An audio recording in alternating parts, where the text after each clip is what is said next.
Okay, there we go. So as I was saying, we are a community and we like to do this format so you can, and during the question and answer period, actually be up in the room with us and share um, rather than, just a web, um, what do you call it? When you can't, we can't see you. So let me just change my view because um just for myself. Hold on. Okay, there we go. Um so Dean, you want to, or Lori, why don't you say a couple of words first and then Dean's gonna take it away. Okie dokie. Hi, everybody. My name is Lori Wyman, and I'm a casting director. Um, and I've been casting for a lot of years, so I've watched the transition from everybody coming in person to self-tapes. And I do a tremendous amount of film and television casting. I do some commercials. I always defer to Terry as the expert, but I've been doing those for a lot of decades. But I love the film and television, and it's amazing the difference between somebody who does a really good self tape and is considered for a role and somebody who does a poor self tape, but they're still a good actor, but they do a poor self tape, and it's hard to forward something like that on. And I feel for you guys because you guys are artists, you guys are actors, but now you have to incorporate the technical aspect of the whole casting process. In the old days, you would memorize your dialogue, you'd come into the casting office, and you stood on your mark and you did your thing and you left. Now, and then we did everything. We had the camera equipment, we uploaded you, we compressed whatever was needed, and you didn't have to think about it. We had the lighting, we had the background. Now you have to think of everything: the background, the lighting, the framing. This is not even to do with acting. Am I wearing the right color? Does the color blend with my backdrop? All those things that you now have to deal with. So, and it's important. It's really important. The sound is so important. If we can't hear you, if it's crackly, if we can't send that on. So, 5 years ago, the pandemic is 5 years ago in March. I cannot believe. And I met Dean online because nobody was meeting in person. And Dean, I do a mentorship program, and Dean was doing a mentorship program with me. We got to be friendly on Zoom, and he was really, really expert at all of the technology of the self taping. And I said, wow, somebody needs to teach a class on this. No, nobody was teaching classes on that. So some people were doing well on their self tapes, and a lot of people were not doing well. So Dean and I together started putting together classes, which we've done a number of them now over several years, on all the technical aspects of self taping. And that is who Terry is bringing to you today. Yeah. It's important that you know this stuff. And I get it. You're actors, that's your craft. But you have to make sure the lighting is good, and you have to make sure that we can see you and we can hear you, and all of that is oh so important. And also, if you're submitting your self tape, make sure you submit it correctly on Actors Access or Casting Networks, whichever one you're using. And if the deadline is 5 p.m. on Friday, don't wait till 5 p.m. on Friday. Get it in early. So many people have said to me, I was right in the middle of uploading and it shut me down. That's right, because you waited till the last possible minute. So don't wait till the last minute. Give yourself some time.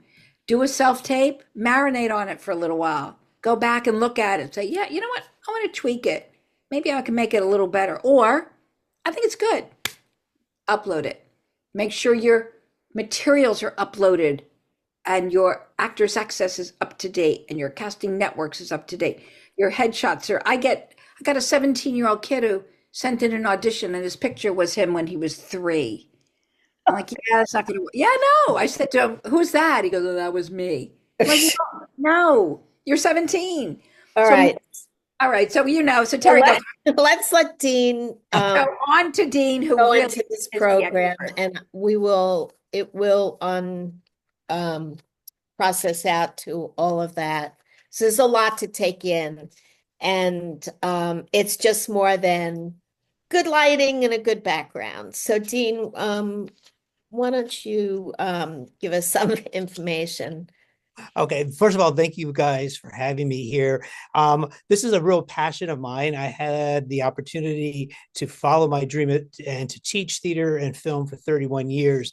And then, like Terry said, I got to transition out of teaching into not being in charge anymore, and being able to work as a working actor for the last 5 years. And one of the things that I have found is that the one thing that people struggle with, that they stress out about, is getting these self tapes in. Now you have to be the costumer, you have to be the actor, you have to be the lighting designer, the sound designer. So I have come up with a whole bunch of really cool things that you can do that has nothing to do with having a degree in technical theater. How you can take stuff that you have around the house and stuff that you can easily buy over at some really neat stores and create a great self-tape setup. Um, and the one thing that I always start with, I tell people when we do these different workshops, is that it's going to be like drinking from a fire hose. So we have 1 hour today. So I'm going to try to give you as much information as I can. It's going to be taped. You'll have a chance to write down questions. But I think I'm going to give you the stuff that's going to get you the foundation to be successful when it comes to self-taping. And so the very first thing, and I always start with this one, we have to be able to see you. Okay. If you are in shadows, if you are so washed out that we can't see your face, or so dark, then you could be the best actor in the world. But if they cannot see you, that is something that's so important. And one of the things that I love to tell people is you can use stuff around your house. You don't have to go and buy fancy lighting. Right now, since the pandemic has transitioned out, one of the things that everybody has, we see these all over the place, are these wonderful, wonderful ring lights. Okay. We have ring lights. People have them during the pandemic when they were working at home. And so you can find ring lights now pretty much for free. If you go on your Facebook marketplace and say, hey, I'm looking for ring lights, people want to get rid of them. And a ring light is a great, inexpensive light. You can buy ring lights over at Walmart. You can buy them at Target. You can buy them at Five Below, which is one of my favorite stores, a little tiny ring light. And the key is having just a way that you can set up your lights so you're well lit. Okay, I'm in my home studio right here, and I have 3 lights that are on right now, and I can literally just move those lights around and be able to light me. Okay, I got a light that is right here. Okay, and I'm able to take this light, and a matter of just turning the light, you see, I'm a little bit of shadow over here, and I can just turn and rotate the light just with my hands, and you can get a nice even look. The key is to have lighting coming from one side, your right side, your left side, and then something we call a hair light, which is sort of behind you. I don't have any hair, so what happens is mine acts as a reflector, but it just gives you some dimension. Okay. So you can use, they have wonderful LED lights, and I'll send Terry a little cheat sheet on equipment that you can buy on a budget, so you guys can refer to this later on. But I have found a wonderful LED light kit that I have in my home studio for under $125. And it comes with 2 lights and a stand. And really, that's what you need just to get set up. Another great source of lighting that people forget about sometimes is natural lighting. Okay, if you're in a place where you can bring in some light from the outside. But the key is just setting yourself up for success. If you don't have an audition, then set up your lighting equipment at home and just practice. Okay. If you tape normally during the day and you have great lighting because of the sunshine coming in, then practice setting up at night when you don't have natural lighting and you just have your regular lights. Okay, so just the key here is making sure you have at least 2 lights that you can move, adjust, and play with in terms to get the right intensity and the right look. One thing that people sometimes think that when they turn their lights on, they have to turn everything up to 100%. Okay. Because what happens if you turn everything up to 100%, you're going to wash yourself out. And I'm going to show you an example here. Okay. So I'm turning this light up here to 100%. Okay. Now I can turn it down and look at, I get a nice natural look here. Okay. Hopefully you can see that. So you got it gets really bright. And I'm just doing this with a little remote control that comes with my light. I have a question. Is there Yes. different lighting for commercial and theatrical? Like if you're doing a theatrical scene that's more dramatic, do you do different lighting for that? I don't yes, I do. For theatrical, if I'm doing something a little bit more dramatic, I might put on one side of the face maybe a little bit of a so a little bit darker, so it's a little bit more of a shadow on my face. You can still see me, but I'm not bright sunshine and happy. Okay. Um, Another trick that I use is that color plays a big psychological subliminal way that we see things. Certain colors will make you feel a certain way. So if I'm doing a dramatic scene or something more theatrical, I have my gray backdrop behind me. But if I'm doing something more for commercial, I have my lighter blue backdrop, something that's the brighter. It makes you feel good. Okay. So here is a blue backdrop that I have. And see, the look I get here is a lot happier than if I don't have the blue backdrop. And backdrops is a great transition. You don't have to spend a whole lot of money on backdrops. I have here, okay, this is one of my favorites. This is a piece of fabric, okay? Now, I'm a big stickler on making sure that you iron your fabric. If you're going to use a piece of fabric, you want to iron it. You don't want those wrinkles because, again, it's not going to be a matter of being booked or not booked because you had a wrinkle in your backdrop. But if it takes the director, the casting director, the producers away from you and they're looking, gosh, that's an awfully wrinkled backdrop, or you don't have a backdrop at all, you just have your messy bedroom behind you, that's going to play into the whole overall package. But you don't have to spend a lot of money. I have here, again, this piece of fabric, and this one never needs ironing. Okay, and you're probably asking yourself, well, why does it need ironing? This is a fabric that has spandex in it. Okay, so it stretches.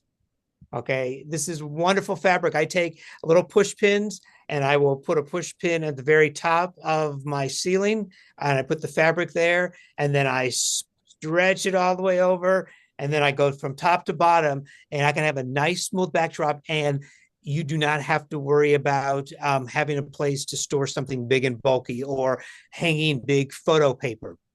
Now, you're probably saying to yourself, well, I can't put stuff in the wall. Either I have a concrete wall or I'm renting my place. I'm not allowed to put holes in the walls. There's something called Velcro command hooks or Velcro command strips. And what it is two pieces of Velcro that you put on one on the wall, you put the other one on your backdrop, and then you Velcro it. But the nice thing is when you're done, you just sort of pull it and it doesn't take the paint off.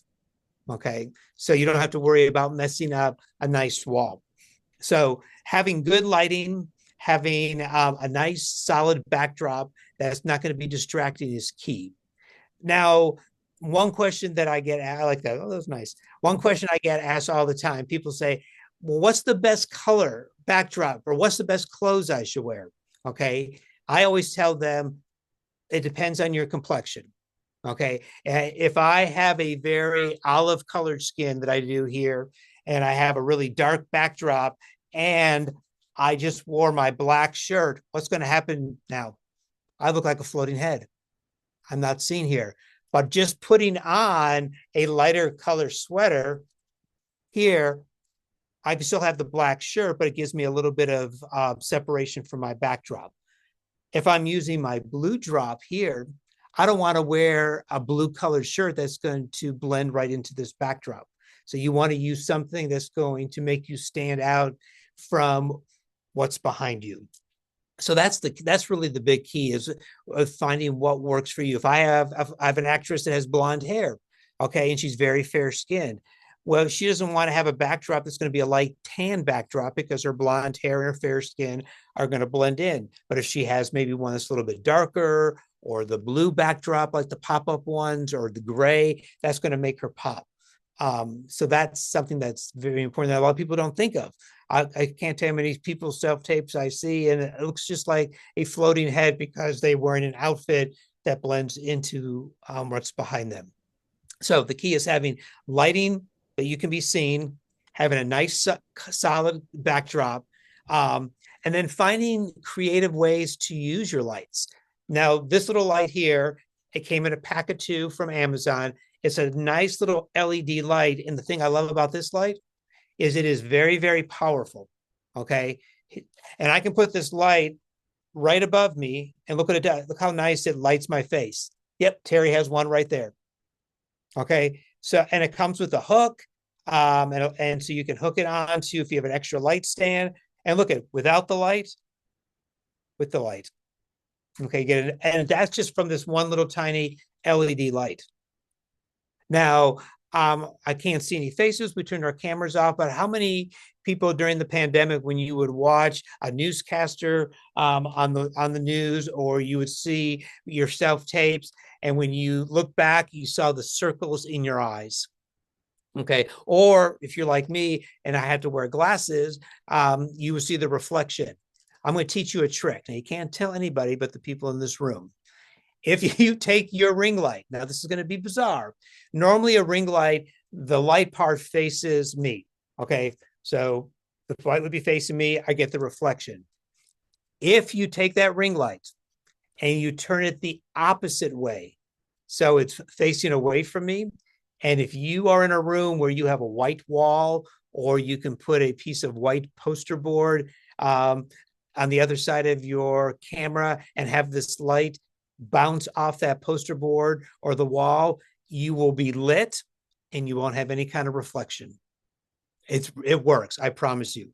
Turn the light away from you and you will be lit. I'm going to show you an example here. See, if I turn this light away, okay, this light's totally away. I don't have anything reflector, but if I just adjust it a little bit, that light is not facing me now. That light is off on an angle and is bouncing off a white wall and is lighting my face. So lights don't have to be right on in front of you for it to illuminate your face. If you have a normal size ceiling, not a cathedral ceiling in your house, take your light and instead of facing it towards you or away from you, face it up towards the ceiling. And that light will bounce off the ceiling and it'll come right onto your face. It'll light your whole body and it'll look really, really nice. And so you just got to be creative. And the thing that I tell people is don't wait till you get that audition to practice your lighting. If you're not busy and you're not getting an audition, do a mock audition. If you have to pack your lighting equipment up and your sound equipment, your camera, and put it away after an audition, and then have to take it out when it comes time, then practice taking it out, setting it up, knowing where you need to put it, adjusting your lighting depending on the time of day. So that way, when that audition comes in, that's one less stress you have to worry about. Can I, is it too soon to jump to the camera that you use, No, framing? And I find when people come into Zoom callbacks, like they think their camera is horizontal and it flips, the picture flips to vertical, and then we say flip it like what's the trick to locking it so it doesn't turn around and all that stuff? okay. Depending on what you're using, a lot of your phones have incredible cameras. I'm going to talk about the phones in just a second, but what I'm using right now, which is an incredible piece of equipment, it is a webcam. Okay, and the webcam that I have now is called a Insta360 webcam. And the thing that I love about this webcam is I have this webcam attached to my computer, and I can use it on Zoom, which is really nice. And I'm going to show you what it can do. With this webcam, watch this. I am going to pull out. Okay, I can zoom in. Okay, and as I zoomed in, and you're probably saying, "Oh no, Dean, you're half your body's your head's cut off." I can adjust the framing on my laptop. A laptop's in front of me. I'm adjusting with the software that comes with this camera. So you can adjust. You can move your framing. You can move it off to the side if I want to show you. Okay, I'm going to show you the light here. So you can adjust. So I love the Insta360. It's a great webcam. It's under $200. And you can use it as a webcam for recording your self tapes. So you can set yourself up. And the nice thing about it is you actually see on your computer what is being recorded, so you can adjust your framing. When sometimes you use the phone, if you're using the front-facing camera, I'm going to show you a trick on how you can see what's actually being filmed. But my go-to right now is the Insta360 or any kind of webcam that is high quality. And I'll send Terry again a list of equipment that I've tested out or I've had people test out that is good and reasonable. So that's what I love about the webcam, is I can do some really great adjustments. I can do my framing.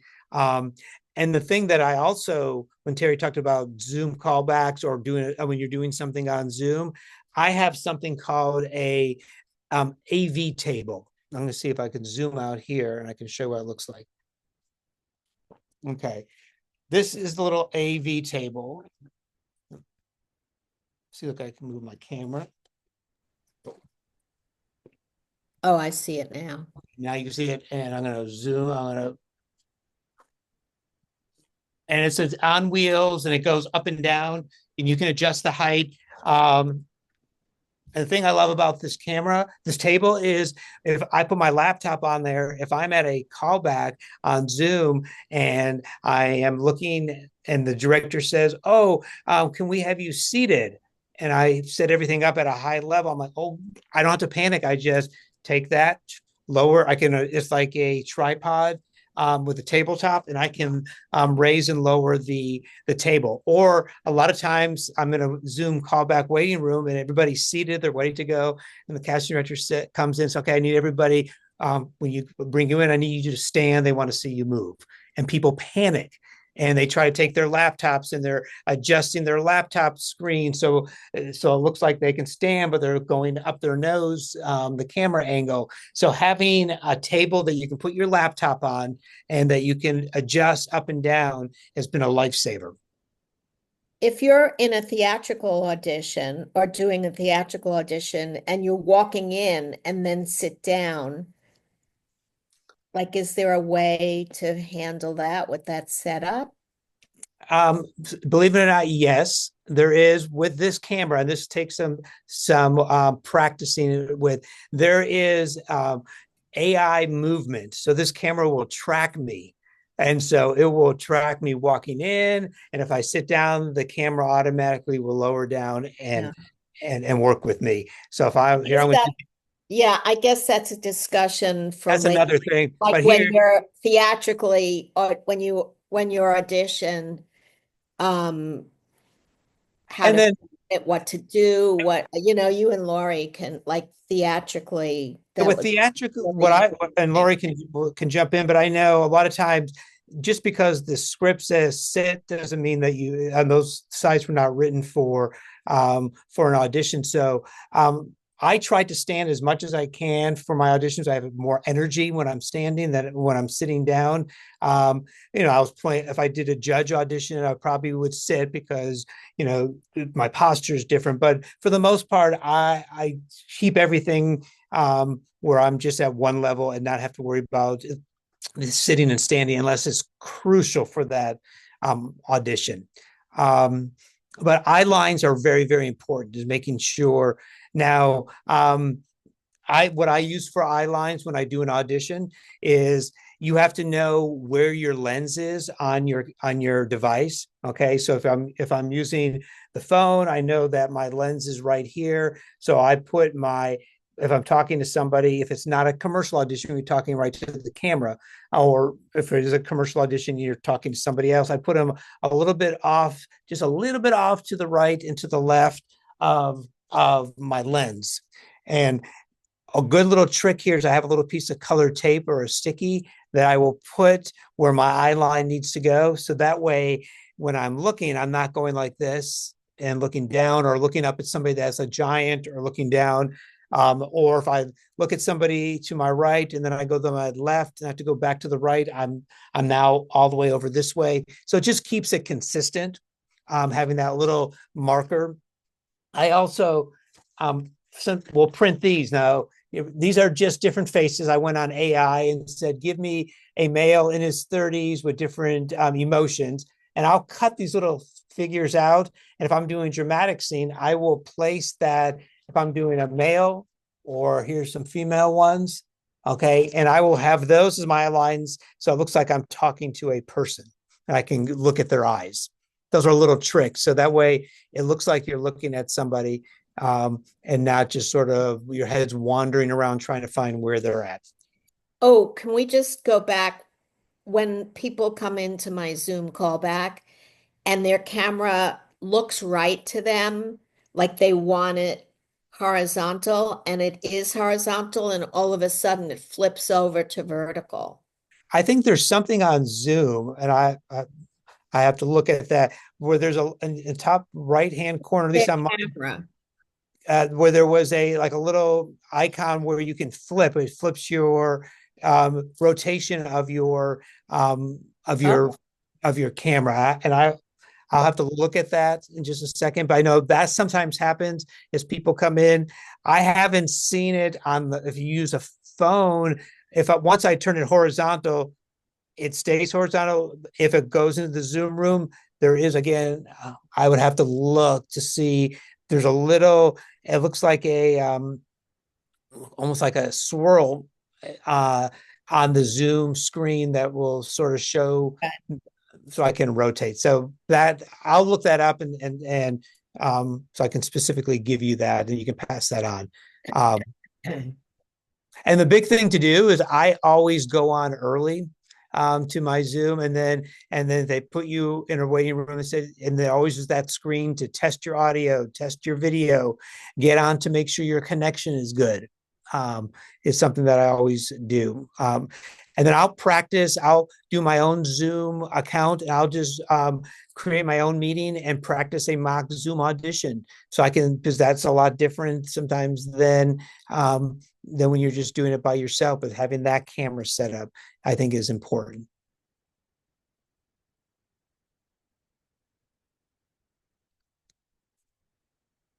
I think you're on mute.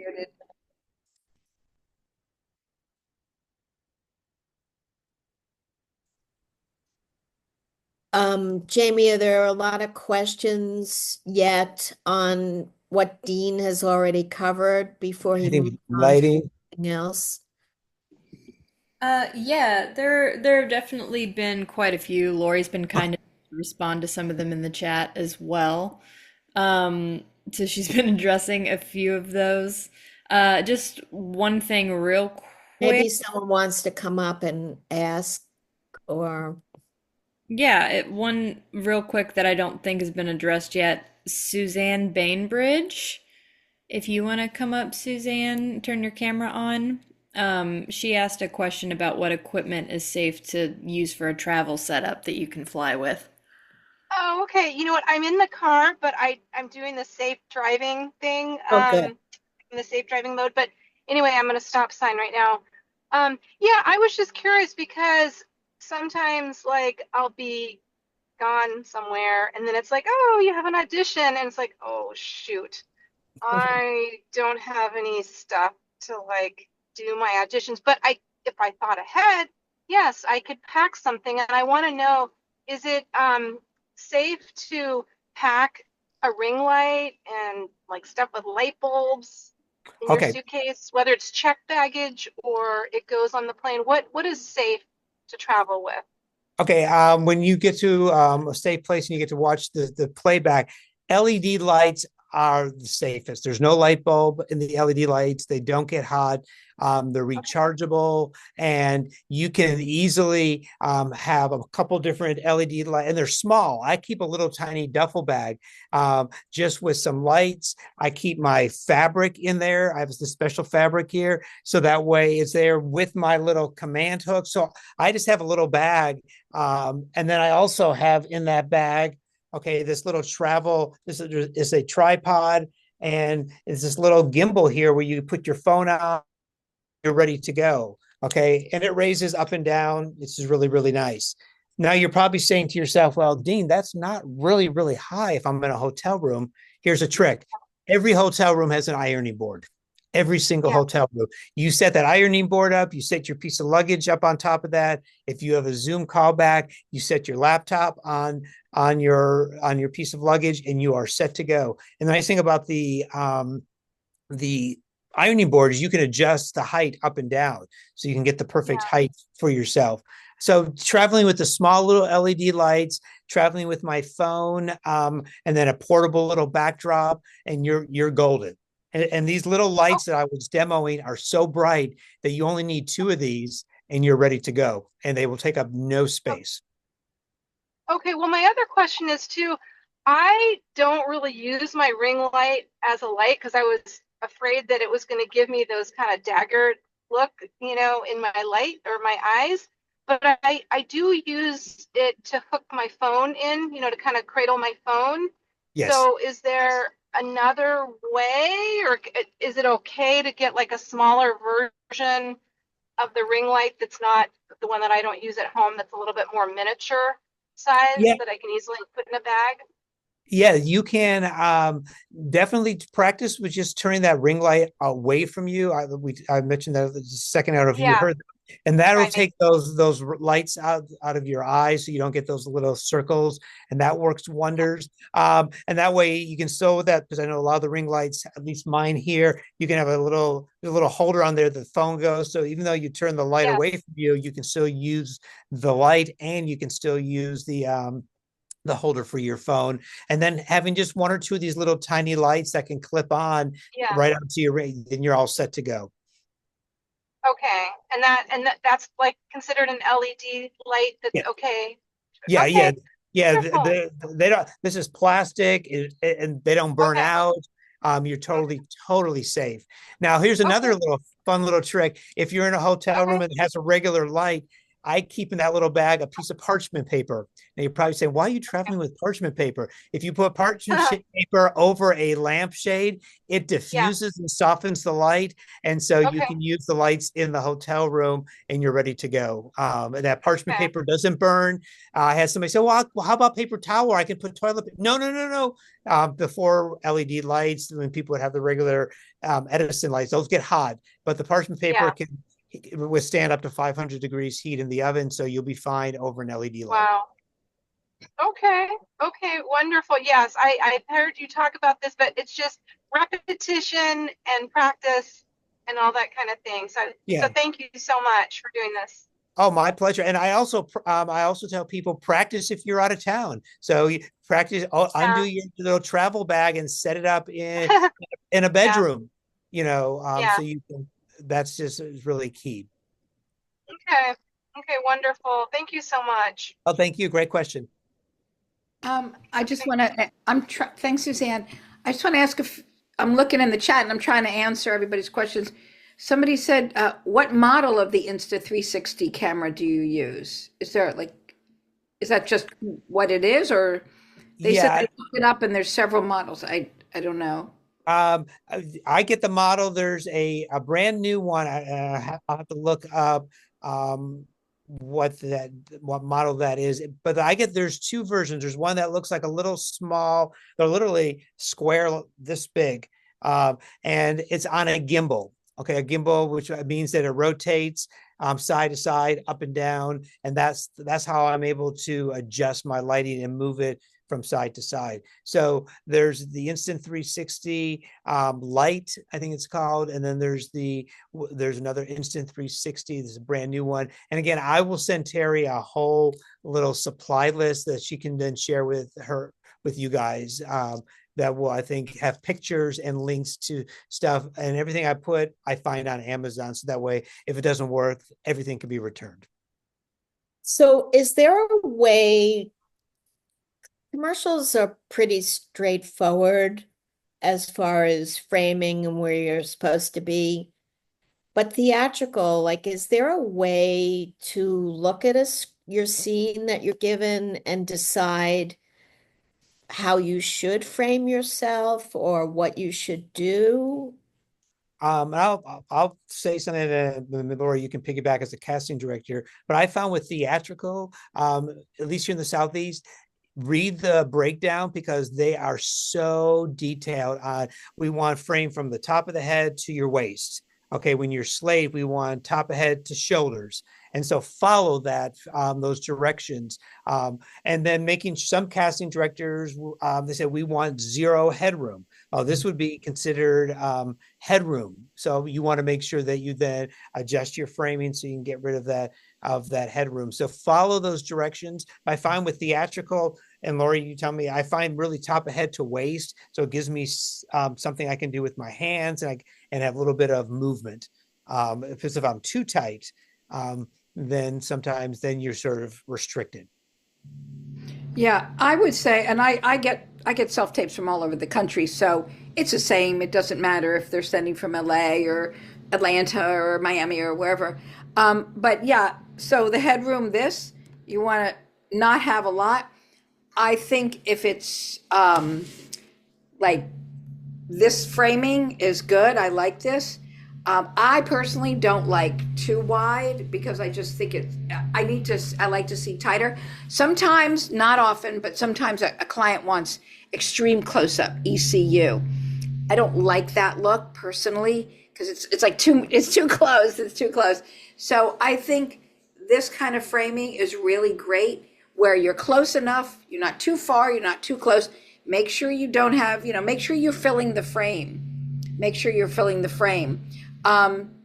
Be careful also, excuse me, be careful also your focus where you're looking. You don't want to look directly into the camera because you don't want to break the fourth wall. So maybe you put the people you're speaking to off to the right or off to the left of your camera. If you're talking to two people, and I just saw this recently because I'm in the process of casting a movie right now, they were talking to two people. They placed one person here and then one person here, which then brought them away from me.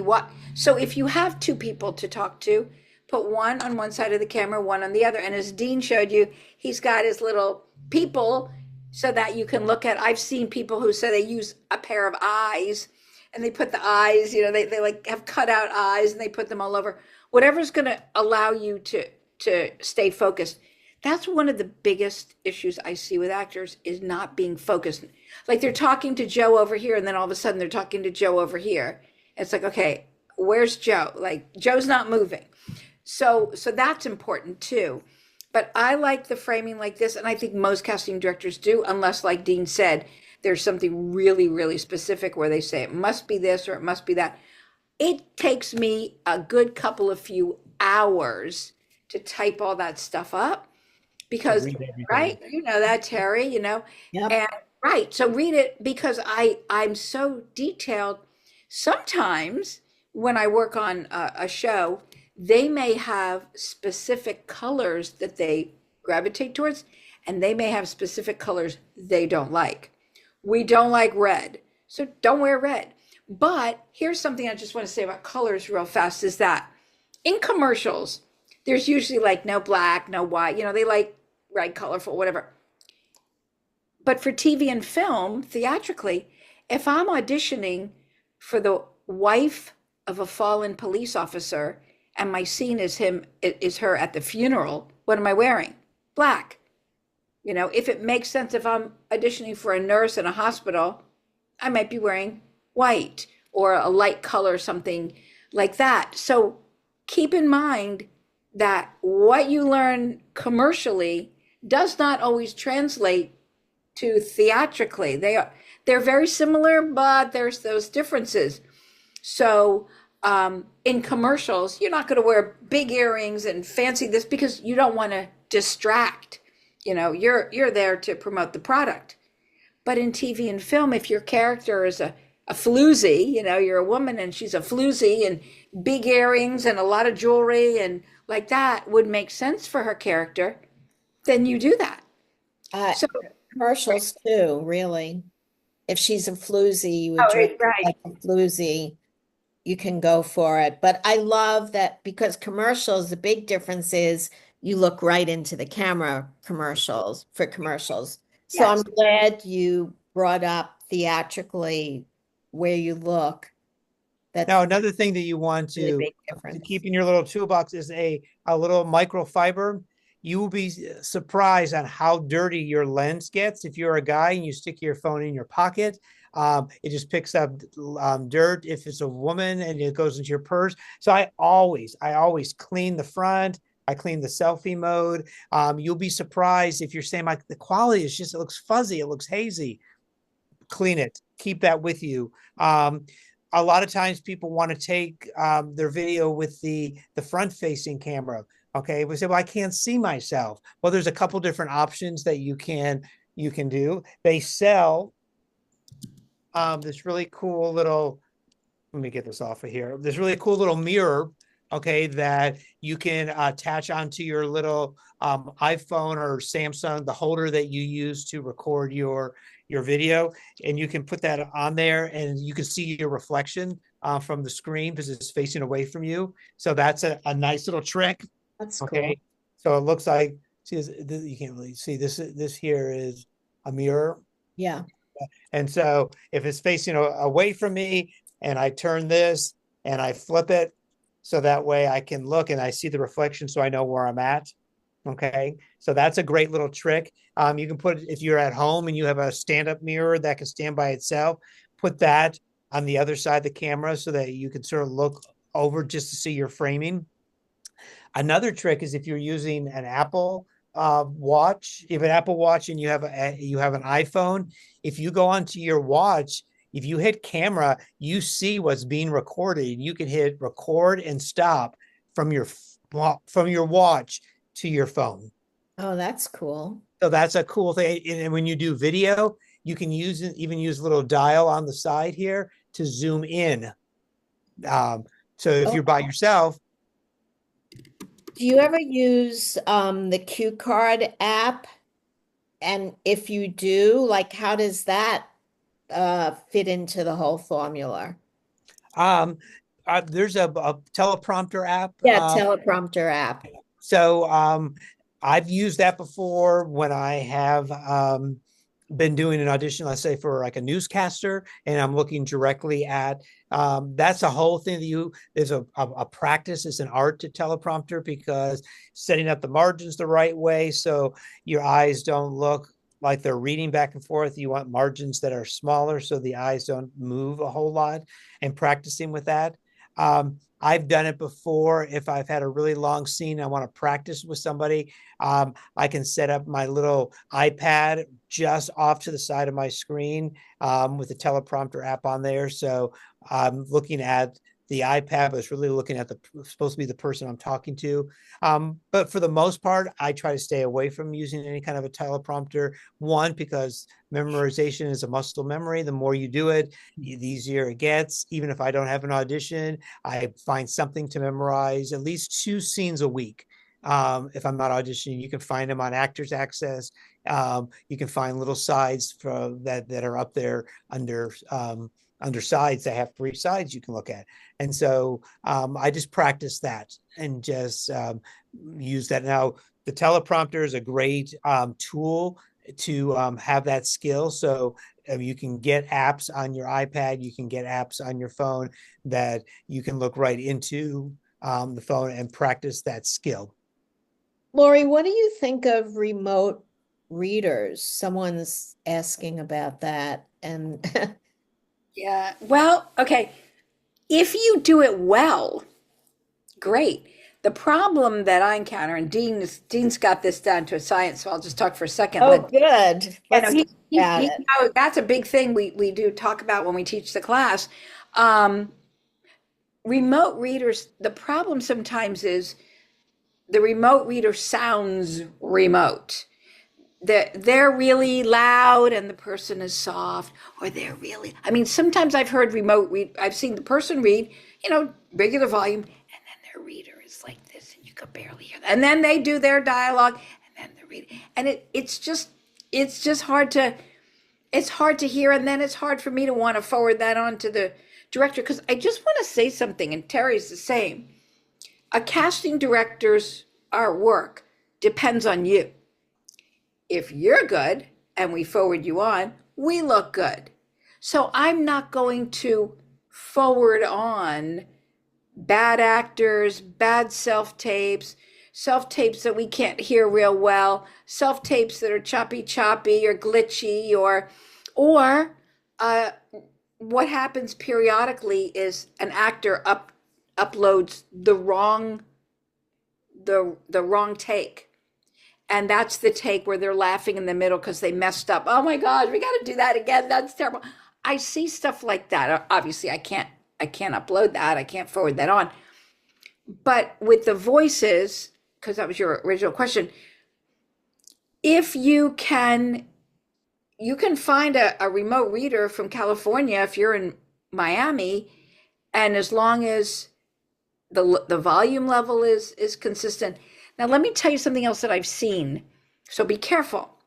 Sometimes people zoom in as the reader. So the reader zooms in, and then this is what I see. So the actor is looking at the reader because the reader's on the Zoom screen. So instead of looking up here, which is where the camera is, they're talking like that because they're talking to the reader. So keep in mind, if you're doing a Zoom with a reader, you still have to play it towards the camera because we need to see you.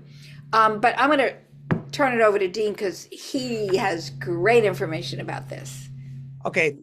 The key to getting great sound from a remote reader is a couple things. One, you need to make sure whatever device the remote reader is coming through. So if the remote reader is coming through a telephone, like a computer or a phone, wherever that voice is coming through, it needs to be near where the microphone that you're using to record. So I record from my laptop. Okay. And so I need to make sure that my remote reader is close enough in terms of the sound to my laptop where the microphone is coming. So a couple ways you can do that. One, you can take your phone and put it on speaker. It doesn't work as well because it tends to be really, really tinny. The other thing you can do is you can go buy one of these. Okay. This is a Bluetooth speaker. Okay, you can get them at Best Buy, you can get them at Target or Walmart. This is one thing I invest in, and I'm not skimpy because a bad speaker will sound tinny. Now, this one here is a little Bluetooth speaker, and it is maybe $45, so it's not going to break the bank. And what I do is on my phone, okay, I pair my speaker here to my phone so that whatever comes through the phone is now coming through the speaker. So I can place the speaker right near my computer and I can adjust the volume. Okay, so it sounds nice and clear. And these speakers have great sound. I mean, they're really nice. The key is to do a couple practice rounds with your reader before you actually tape. Hit record and maybe do the first 4 or 5 lines, hit stop, then you go back and you listen to it to make sure, oh gosh, no, that reader was way too soft. I thought he was loud. Let me jump the volume. Let's do it again. Okay, no, he was too loud now. So get that practice in so you get that right level. There's nothing worse than an actor that is so excited, had the best take ever, and they couldn't hear the reader. Or the reader was so loud that it blew out everything and it just was off. So always practice a couple of times with your remote reader, hit record, and then so you can get your levels just right. And that's how you get great sound. I mean, I can have somebody in Zimbabwe being my reader, and if I set the levels right and I have a good external speaker, it sounds like they are right in the room with me. And let me just add one more thing about the reader. Make sure your reader is good. Yes, I agree. Oh my gosh. I have had some great actors who have completely ruined their auditions because they let their wife, who has no knowledge of or their 80-year-old abuela or their 5-year-old child, and it's the funniest thing is like when it's one of those like shoot 'em up bang bang auditions. I do a lot of that stuff.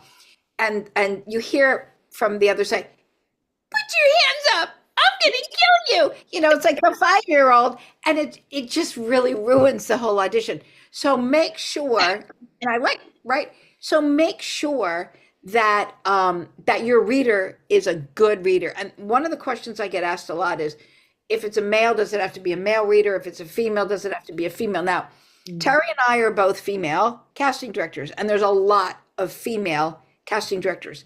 And when we read with actors, we might portray a male character or vice versa, a male casting director, and that's okay. That is okay, but they've got to be good. And if you're not familiar with a word, and a lot of readers sometimes are not, they ruin it. Like I did a series a few years ago called Bloodline, and one of the main characters was a city in the Keys, and the city was called Isla Morada. For those of you who live down south or have been down south, Isla Morada. And the actor came in to read with, I was reading with them, so I was able to help them, but they called it Isla Morada. We're going to Isla Morada. And it's like, okay, you didn't do your homework because, if there's a play, and sometimes actors will completely ruin a word. And I'm like, what does that mean? I don't know. I never heard it before. Exactly. If you never heard it before, Google it. We have Google, and you can look it up and see what does it mean and how do you say it. And a lot of times the performers don't think it matters if the reader stumbles or the reader mispronounces or the reader that kind of thing. You got to do it again. If it A great self-tape means your reader is flawless and you are flawless. That's a great self-tape. So just keep that in mind.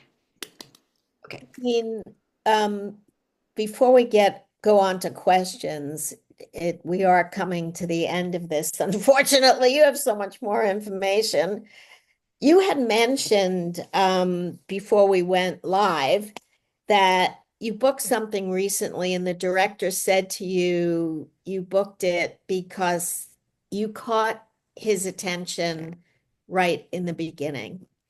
Yeah, Do you want to talk? it was a commercial audition, and it was for a healthcare for Mardi Gras in New Orleans, and it was a fun, high energy dancing, and they gave you everything they wanted you to do, and they said you have 15 seconds for this commercial, and be creative. And I said, this must have been fun for you to watch all these. He said, yes and no. I said, what do you mean? He said, what I loved is the people that caught my attention right off the bat. If I have 15 seconds and it took you 13 to sort of ramp up into this, I moved on to the next one because you lost my attention. I have to go. I have hundreds. And so the big thing is you can still have your beginning, middle, and end. Okay. But make your beginning a really quick establish and then get their attention. This was for the commercial audition. He said, that's what we need. If we only have, and this was and then the final commercial was actually only 30 seconds, but there was 6 different vignettes. So my section of that whole thing was only maybe 5 seconds of the overall commercial. So yeah, you really had to catch them. So that's the key is, get their attention, be that character, embody that character right from the beginning. Yeah, there really is as a casting director, I analyze these situations because I write blogs for casting networks. And I wrote a blog about this a while ago. There's no time to catch up. Once you start out on the wrong foot, the wrong rhythm, the wrong tone, there's by the time where our mind is changing your audition around to be a good positive audition, it's over. So yes, you have to start out with your presentation immediately. There really is no time. Yeah. Before I go into question, I want to show. I know I can't ask this question to everybody, so I ask it to Terry. What do you think this piece of equipment is? This small little. It looks like a. I think it's a stand. Okay, yeah, it's the size of an umbrella. I was on a shoot, and this one lady, I'm always learning something new. She had a callback, and she had this with her. And what this is a tripod. Okay, Yes. it pulls out, and you hit the bottom. It has the phone holder Yes. already in it, and it can go up to my, a normal height. You can adjust it, and then it folds right down like this. So another thing, if you take a tripod with you to vacation, this one is a great one, and it comes with a You Bluetooth remote. Can you give me the name of that? Because I have one, but it's so unsteady at this point, and I was looking online. Can you include Yeah. that? Oh, good. This And one is I can't like that. find a small one that sits on a table that's very steady. I Yeah. cannot find it. Yep. I will Thank you. definitely. Yeah. This is worth the hour. I hope for everyone else Oh, too. and one last thing, I know, then I'll Oh, get the question. please. No, I no. have in front of my laptop is right down here. I'm looking right at you guys, eye contact. What I have here is it's called an Elgato prompter. It's a little small prompter. It comes with a built-in screen and everything. I use that for Zoom calls because my camera is right behind the glass. So I can look at you because I'm at eye level with my camera. If I had my camera, if I'm using the webcam on my laptop, or even if I put a webcam on top of my laptop, you're above where the people are on the Zoom.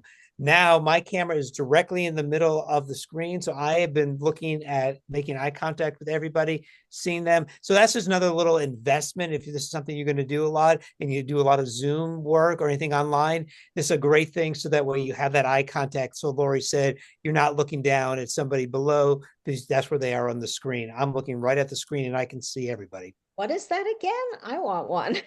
It's called an Elgato prompter, and I'll put that in the list also. It's and the nice thing about it, a lot of prompters you have to have a screen that reflects the image. This is all in one. Whoa. Yes, it's Right. wonderful. Yeah, and it says I'm looking right at everybody, and I make that great eye Yeah. contact, and I can. Yeah. Wow. Okay, so those are some fun little Jamie, things. you want to man the questions and bring people up? Yeah, absolutely. I'll And bring. I would just let me just add that we would like to get as many people up as possible. So if you can just make your questions precise and one question just to give everyone a turn, that would be great. Perfect. Yeah. So I'm going to go ahead and address a few of the questions that we got in the chat first earlier. And then if people want to do the raise your hand thing, I will address that and bring you guys up one at a time as well. So before I bring up specific people, quite a few people asked Dean what you recommend for how to set up full body shots when they're requesting a full length shot as well. Can you explain that? Yeah, I love this. What I do with my full body shot, I could do it without a backdrop at all. Okay, and I'll tell you the trick is I set my camera up, and so I edit my videos. Okay, so I do my slate, I have that as a video, and then I do a still shot at the end. That's the full body. And what you can do, and there's tons of programs. I use Canva. Canva, if you put your image in, so I take my picture of my full body so they get it from head to toe. Okay, if they want to see it, I then crop it, make sure everything is right. I have shoes on, I look good. And then I take that picture in Canva, and you can do something called remove BG, remove the background. So it takes away the background that I have behind me so that I'm just a plain image. And then the key is I have gone online and just did a quick Google search and did photo backdrop blue. Okay. And so I found some royalty free that I can use, pictures of a nice blue backdrop. And then I just put that backdrop, picture the backdrop right behind my still image that I took the background out. So it looks like I'm standing in front of a backdrop. And then I just save that and put that picture into my audition to get the full shot. And so it's a great way that you can remove a Wow. background and get that full body in. And there's even ways on some programs. I use CapCut. You can remove the background of a video. So if you're someplace that you're taping and you don't have a solid background, or you couldn't get the background right, and then you can remove your background and put a picture behind it that's the solid background.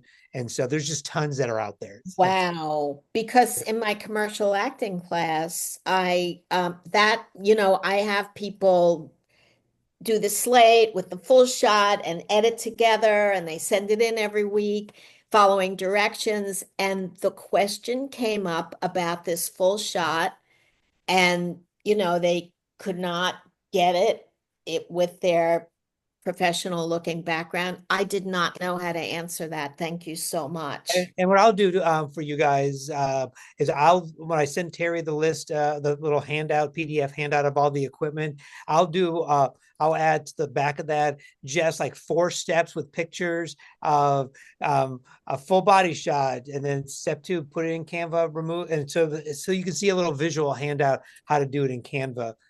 To create that. And but there's tons of programs that are out there. Canva's not the only one. There's free apps that are called Remove BG, move your background, and it just takes it and just makes it disappear. And when you send that list, would you send some place where people could get in touch with you if they want to spend more time in Yeah, I a do one-on-one work. format, Yeah, to really work all this out? yeah, Okay. All right, for sure. Jamie. All right, perfect. So next question we have is from Vanessa Tam Yao. Forgive me if I'm saying your name incorrectly. You had a question about which software or apps you use to edit your self tapes. If you want to come up, put your camera on.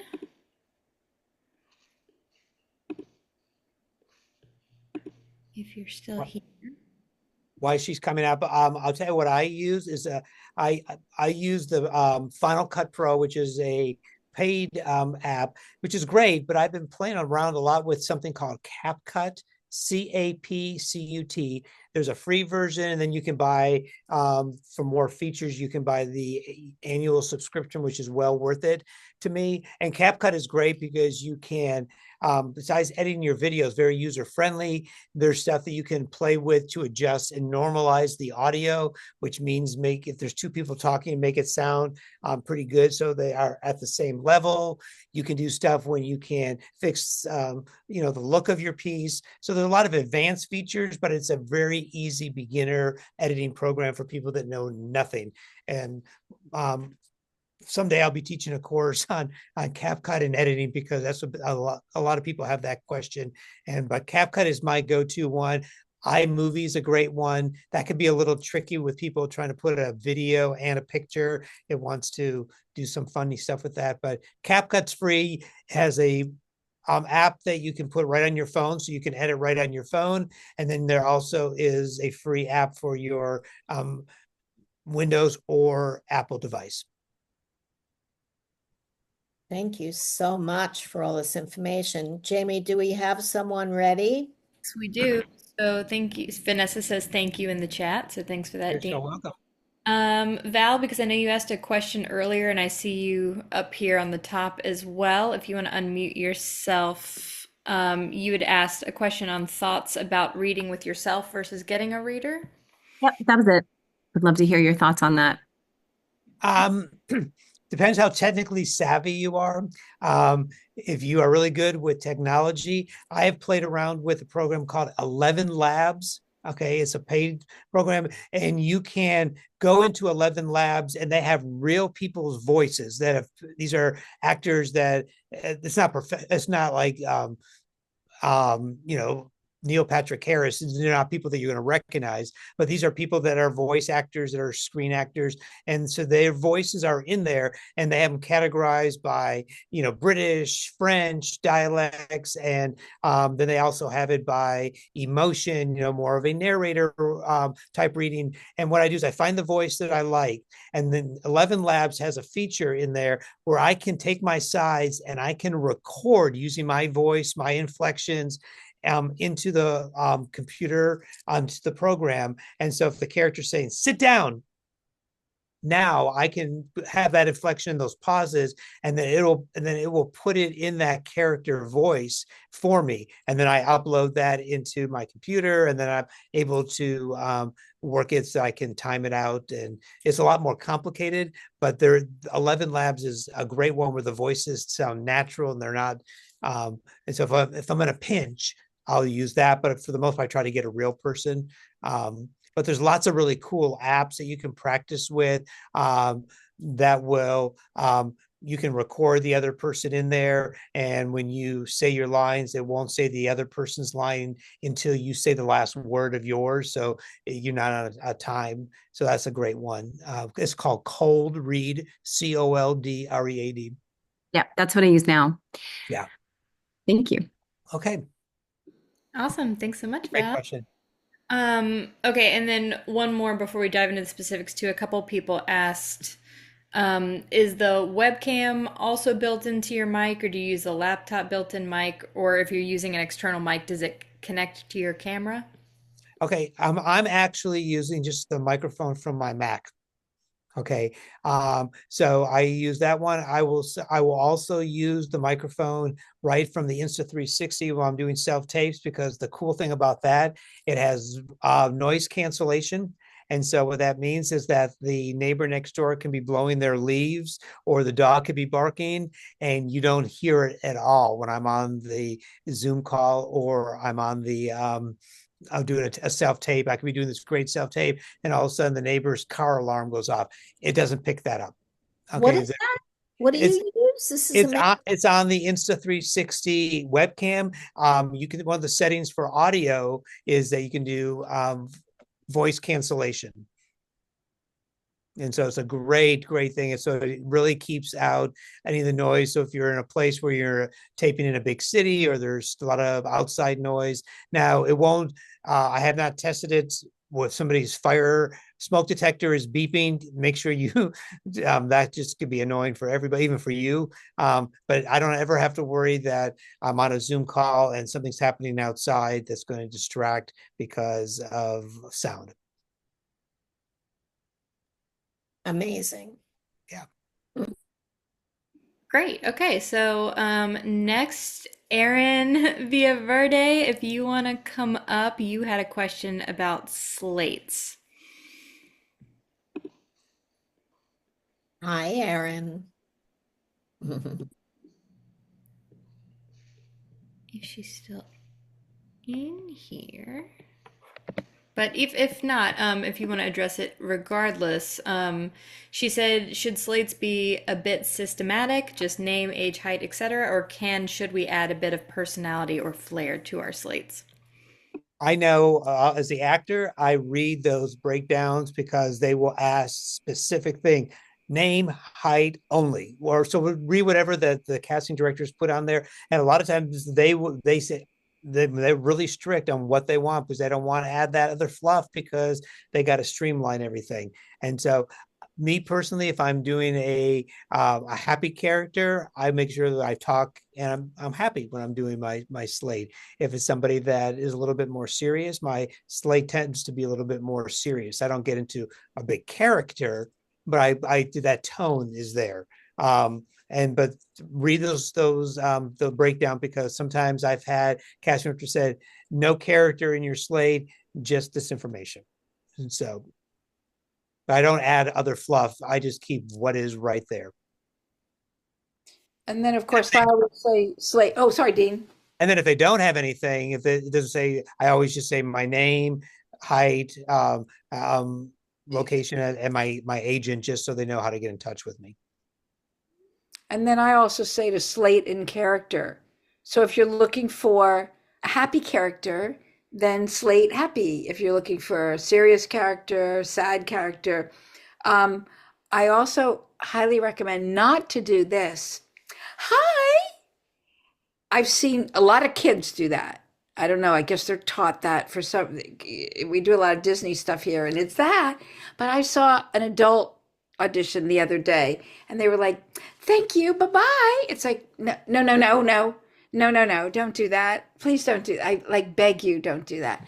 So, yeah, Terry's laughing. I just the other day I saw, I was like, no, And then one What? thing, had an audition for a role. It was an art auctioneer, and he was British, and so I slated in my British dialect with like how I did my audition. And so there wasn't that separation. Oh, he's not really. I just kept that package all together. If I'm playing somebody that's Southern, I make sure that I keep that in there. My New York, if it's a new, if I'm playing a mobster, I just keep that tone through, unless it says specifically something else. Right. And another thing, oftentimes that I ask, are you willing to work as a local hire to wherever that might be, wherever, and say that in the slate.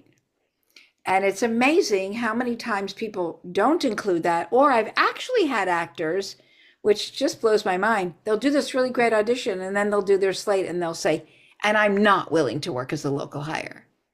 So then I go, oh, well, I won't be submitting you then, because it's like, why would you go to the trouble of doing that? And specifically, if they said I'm not willing to work as a local hire, obviously they read that. But so just like Dean said, like you've heard, read the instructions, whatever it said. And if you can't work, well, there's a question here. Can you ask as modified local? But if the instructions are everybody must work as a local, then there. Well, I see two hands raised. I'll stop and let those people, a gentleman and a woman. Okay. All right, cool. So I'll get to you guys up at the top and then come back to a couple more that we have in the chat. But Jeswant, do you want to go first? I think I saw your hand raised. Yes. First of all, thank you so much for all this valuable information. You're welcome. Terry, I've actually met you during the Actors Link era, the casting workshops. I had attended yours a long time ago for VO. But this has been really valuable. The one thing I wanted to ask was with the wide shot, as you said, Dean, where you can kind of Photoshop it or bring the background out. What I've been struggling with is sometimes you use the backdrop, and sometimes they say, with the commercials, that you can do it kitchen or, anywhere in your house to try to keep it as normal as possible. And I've always struggled with the wide shot, because then when you're trying to put the camera vertical wide, then you give out, it's everything you're seeing there. And I tend to do like a horizontal for that part only, for the what do you call the wide shot only, but still it becomes a lot messier. And I like the ideas. So, and this one will go to Lori as well, I think. Are we expected that slate with the wide shot in the same setup? Because now if I'm using a photo from somewhere else, another time, it's kind of like suddenly I'm somewhere, that's been my struggle. To really put it together. I mean, it's a very easy option to have those. I have kids as well, like a 9-year-old and a 5-year-old. They also audition, and then every time I have to do that wide shot, it's like a big work. The problem with using a picture, a full body shot, if you're supposed to be, let's say, an attorney and you're in a business suit and your audition is you, and your full body shot is shorts and a t-shirt, I'll just say that, because then we lose the impression of your character. So if your picture is from another time, which I know Dean told me about something that he does, but if it's from another time, make sure it's of the same kind of character. So if you have a full body shot of a businessman, or Mhm. then you can put that in. That's fine. But don't use a full body shot of a completely different kind of character in that, if you're serious, don't use a fun shot. If you're fun, don't use a serious shot.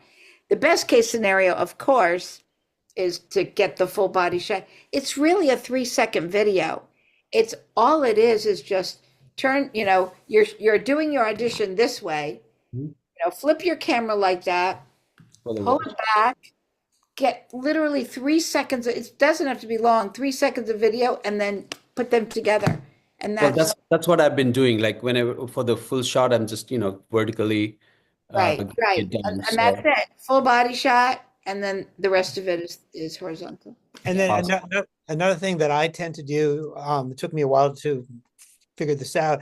I have maybe 5 business type of outfits I would use for different characters. I have maybe 4 or 5 different.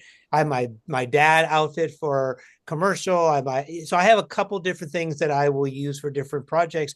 And so what I do is I take my full body shot and I have those stored in a folder. And so most likely that if I have another barbecue dad, I'm going to wear the same outfit that I wore maybe for another client for their ad. But I already have that full body picture ready to go in that same outfit. So I don't have to worry about taking that picture again.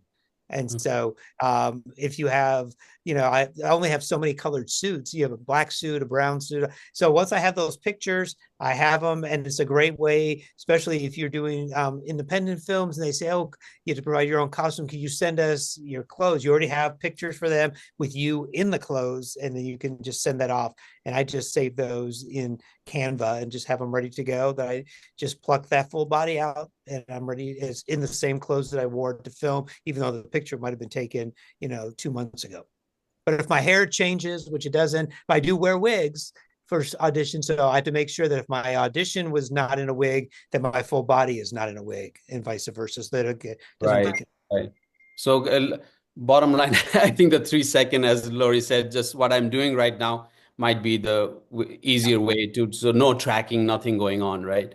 So, one more question. I know this is self-tape only, but as an actor, as a SAG actor, I'm always wondering how much opportunities are there, especially South Asian, or how the market is going. A little bit of insight on commercials, voiceover, as well as theatrical. That would be a great assurance, I would say.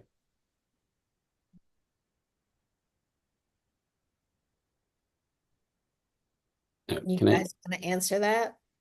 Well, I can answer for commercials and voiceover, diverse is in. Yeah.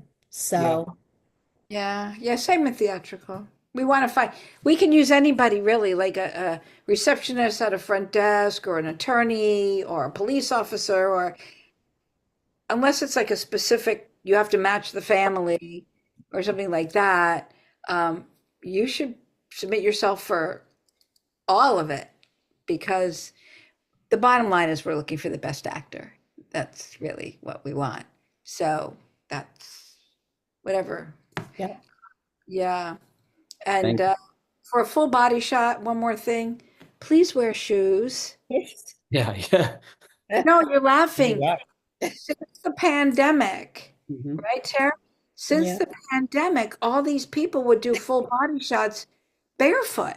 Now, if your character is barefoot, well, then of course, but it is astounding how many people have either done a full body shot, like you're wearing a business suit and you're barefoot. So the shoes need to, it's like going to a black tie affair. You're going to a wedding, a black tie affair, and a tuxedo, and you're walking in with only socks on or flip-flops. It ruins the whole rest of the outfit. Same with a Right. full body shot. It should be from head to toe.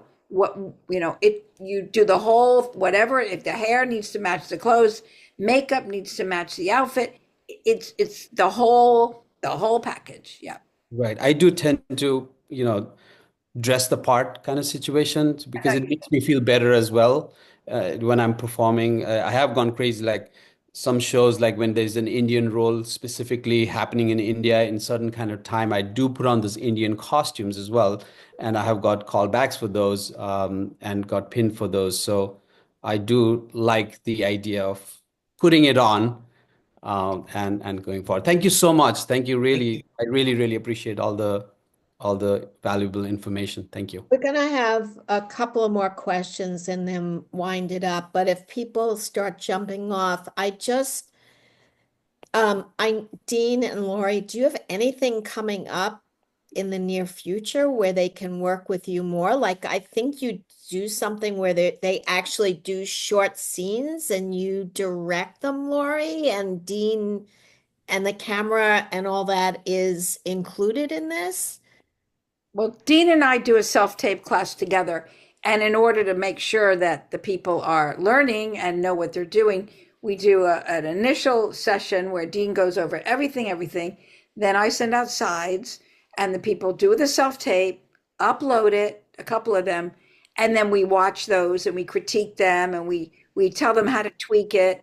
I deal with the acting performance. Dean deals with the technical. So they get a lot. They get an awful How lot. do they reach you Um, if they're interested? Is there a way? I have a website, shocking, and like I'm getting up to, but I'll put it in the chat. It's called The Organic Actor, and theorganicactor.com, and it's my website specifically for actors.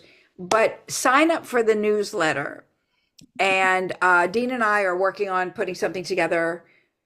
We don't have, because we just finished one like what, a week ago or something. Oh, So yeah, that's okay. You know, because we know it's popular. It'll be coming up.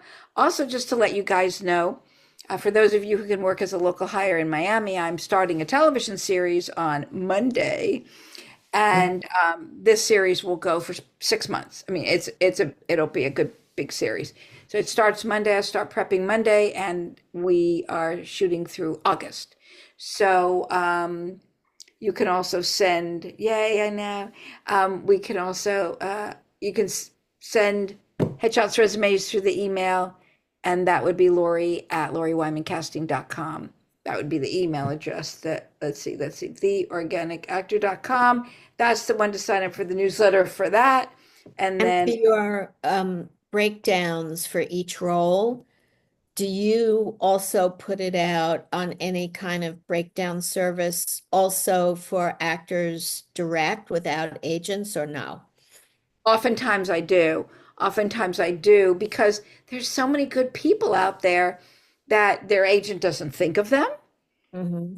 or which happens a lot. I just booked a guy for this movie, and he's got like 3 agents, and he submitted himself. Nobody submitted. I said, "You want to put it through an agent?" He said, "Well, sure, if they'll work with me because they didn't submit me." And I'm like, "I know, I'm sorry." So I like doing it both ways. So when I'm looking for specific types, um, it really helps to put it out through Actors Access as well as through the agents. And So you use I put actors. my website on there, deanfeldman.com. So I'm going to be putting a section on there for tech for actors, where you'll be able to find a lot of stuff on my site. I'm probably starting next week. So a little Thank heads you. up. Yeah. All right. All right, Jamie, last questions? Yeah, Dawn Anderson, you've had your hand up for a while, so you can go ahead. Have very Hi, pretty. thank you. I actually put my hand down because I didn't want to get in the way of someone else asking, but I was just blown away. For voiceover work, always do your slate in character also. That would be Terry. She does Um, more that. yes, I would say if there's an accent, do it in the accent, but not just say, like I cast a lot of character, um, cartoon type commercials where it's not a big character, it's more your personality. No, you just say your name, friendly, you know, quickly, simple, and friendly. Then you go into the character. Thank you so much, and thank you for the beautiful workshop. Learned a Oh, lot. Thank you. that's nice to hear. Welcome. Thank you. Oh, okay. All right, so we got one more, Del Harrison. Yay, I'm so happy right now. Hold on, let me turn my camera on. There Okay, you Hi, Dell. you got Terry. Good I to love see you you. so much, Terry. I'm still using all of the tools you gave me to book work, actually. But that's what I wanted to ask about the background. Are we, I'm hearing Dan talk about the background, Dean talk about the background.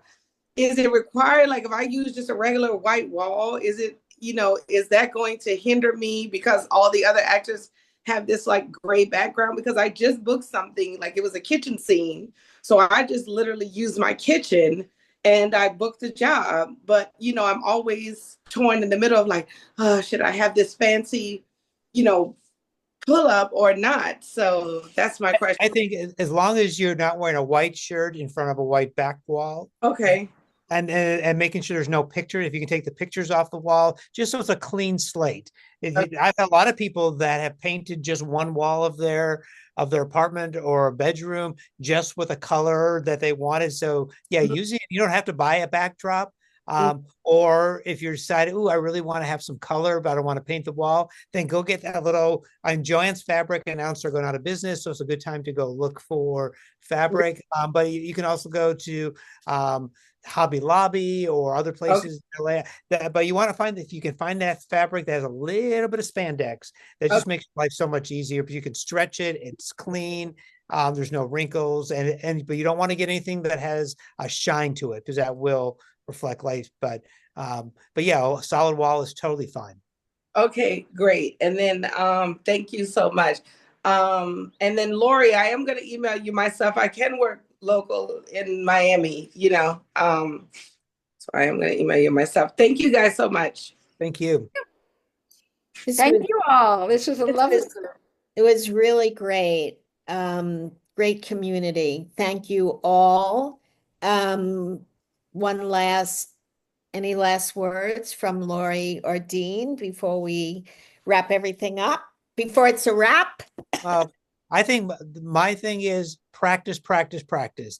You practice your acting skills, you practice your voiceover work, practice your technology. Do something, say, okay, this week I'm just going to focus on lighting. Don't overwhelm yourself. So if you're not auditioning, just do a mock setup with lighting in the bedroom, lighting in the living room.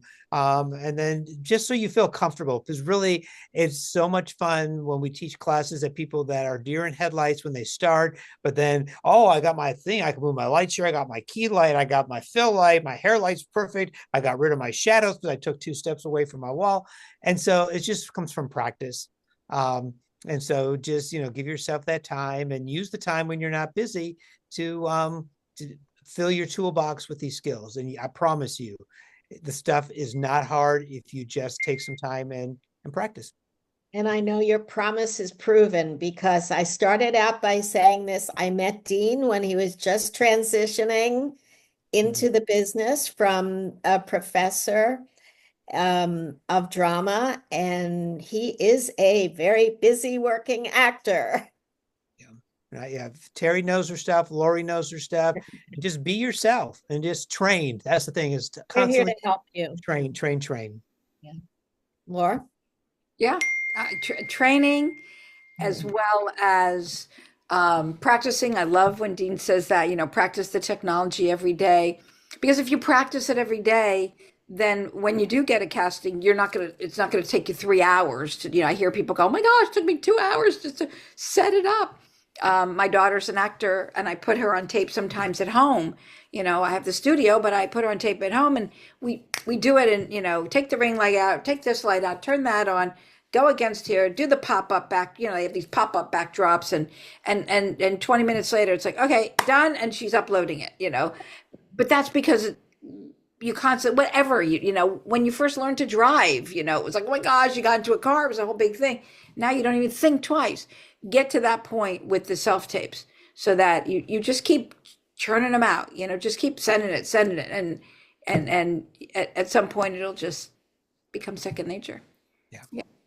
Thank you. Thank you so much. Bye, everyone. Thanks, Terry. Thanks for inviting us. Thank you. Thank you. Bye.